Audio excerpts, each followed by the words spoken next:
7 days of violence that shook Britain. Shops were looted and public buildings set on fire. Businesses owned by people of colour were targeted. Mosques were attacked in a wave of anti-Muslim violence. Hotels purportedly housing asylum seekers were set afire. We want to see an end to people coming over illegally on boats from safe countries. More than 1,000 people have been arrested. The trigger for the violence was a tragic knife attack on a children's dance class in Southport near Liverpool, resulting in the deaths of 3 girls aged 6, 7 and 9.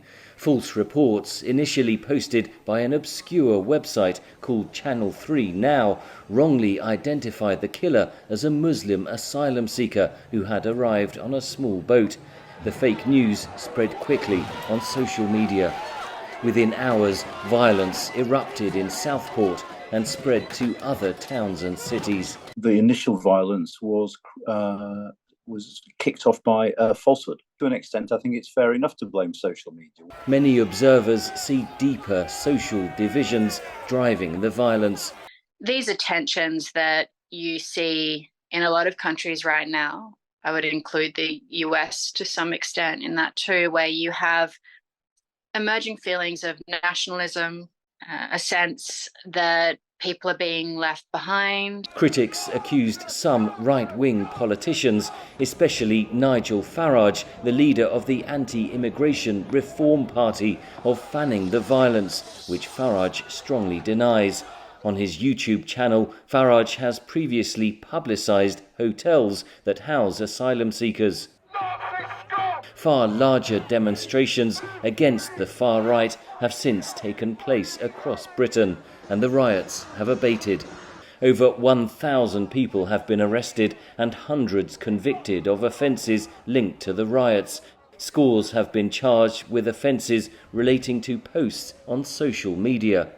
The owner of X, Elon Musk, has faced criticism for allowing such posts and for himself posting about far-right protests, writing that civil war is inevitable. I do agree that we're going to have to look more broadly at social media after this disorder. The government has warned that the violence may erupt again.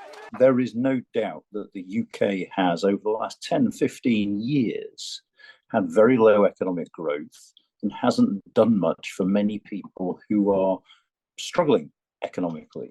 And whilst that isn't to justify the violence in any way, shape or form, I think it is absolutely appropriate to think, given what's happened, are there circumstances that make people feel so desperate that they are more prone to this than others? The violence has added to the trauma for the families of the children killed in the Southport attack. 17-year-old Axel Muganwa Rudakubana, who was born in Britain, has been charged with the girls' murders. Henry Ridgwell, VOA News.